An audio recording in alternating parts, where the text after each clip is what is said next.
శ్రావణ మాసపు మొదటి శుక్రవారం. అంతేకాదండి, ఈ శుక్రవారం రోజుని అత్యంత విశిష్టమైనటువంటి నాగపంచమి పండుగ అండి. ఈ రెండింటి కలయిక శ్రావణ శుక్రవారంతో పాటు నాగపంచమి కలయిక చాలా అరుదుగా వస్తుంది. లక్ష్మీదేవిని ఆరాధించే శ్రావణ మాసంలో ఈ నాగపంచమి రోజున ఆడపిల్లలు ఉన్న ప్రతి తల్లి ఈ వీడియోలో చూపించే విధంగా పరిహారం చేయండి. ఖచ్చితంగా లక్ష్మీ కటాక్షాన్ని మీరు మీ సొంతం చేసుకోవచ్చండి.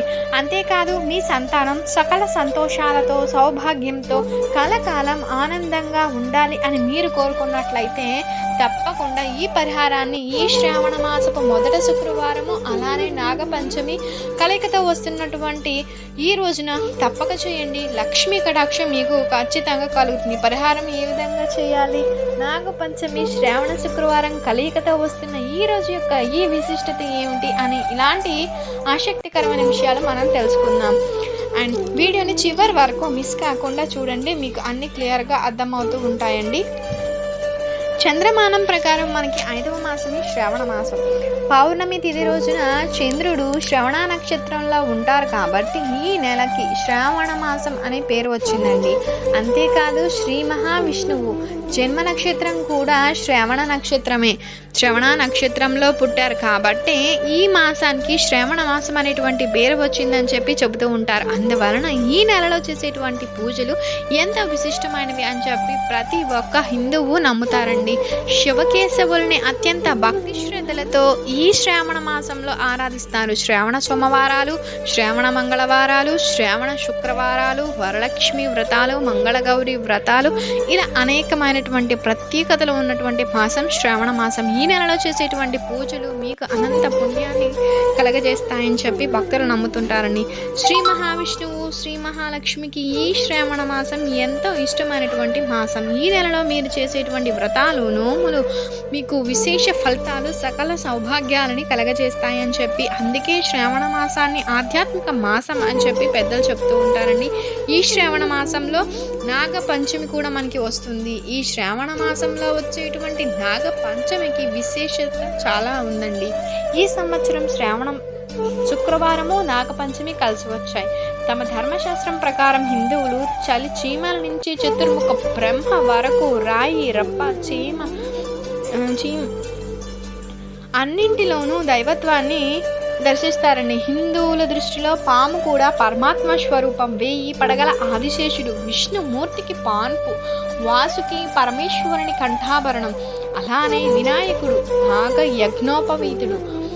శ్రావణ మాసంలో వచ్చేటువంటి పంచమిని నాగపంచమి అంటారు. బ్రహ్మదేవుడు ఆదిశేషుని అనుగ్రహించినటువంటి రోజు ఈ నాగపంచమి.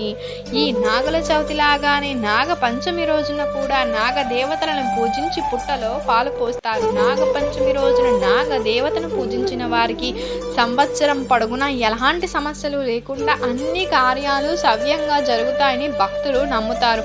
ఏడాది పొడుగునా అనుకూలత ఉంటుంది. నాగపంచమి రోజు నాగదేవతను ఆరాధిస్తారు. అయితే ఈ నాగపంచమికి కథ ఉందండి.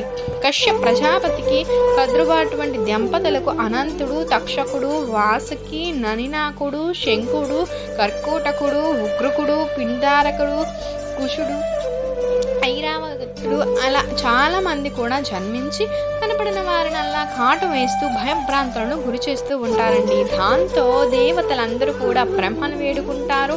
అప్పుడు బ్రహ్మదేవుడు కోపించి తల్లి శాపానికి గురి వారంతా నశిస్తారు అని చెబుతారు. అప్పుడు వాసుకి మొదలైనటువంటి నాగలంతా కూడా విధాత ముందు వినమ్రులై, మమ్మల్ని మీరే సృష్టించారు, మాకు ఇలాంటి శాపం ఇవ్వడం న్యాయమా అని చెప్పి వేడుకుంటూ ఉంటారని. విషయుక్తంగా పుట్టినంత మాత్రాన అందరినీ కాటు వేసి ప్రాణకోటిని నశింపచేయడం తప్పు కదా.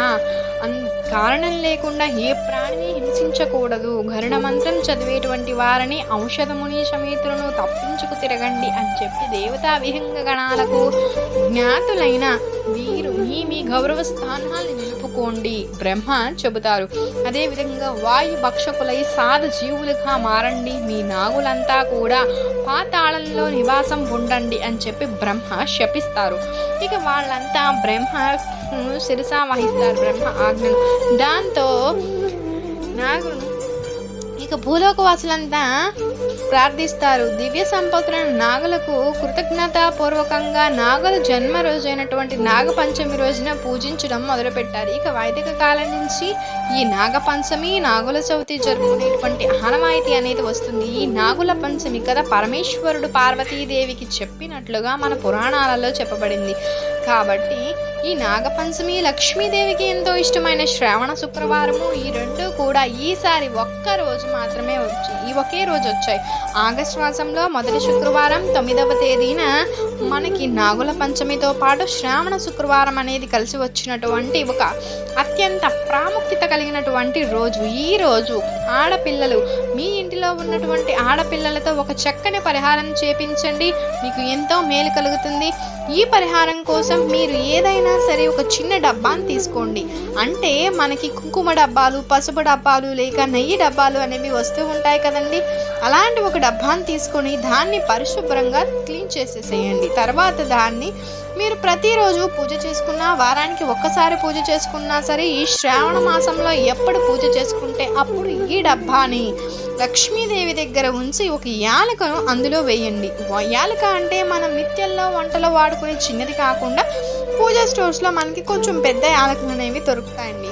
ఆ పెద్ద యాలకను ఒకదాన్ని తీసుకువచ్చి ఈ డబ్బాలో వేసి దానిపైన కొంచెం పసుపు కుంకుమ వేసి దండం పెట్టుకొని లక్ష్మీదేవి పూజా మంత్రంలో పక్కన పెట్టాలి. ఇక తర్వాత పూజ చేసిన ప్రతిసారి కూడా మీ ఇంటిలో ఉన్నటువంటి ఆడవారు, మీకు కూతుళ్ళు, కోడళ్ళు ఎవరైనా సరే వారిని మనస్ఫూర్తిగా ఏదైనా కోరిక ఉంటే కోరుకుని ఒక నాణాన్ని ఆ డబ్బాలో వేయమని చెప్పండి.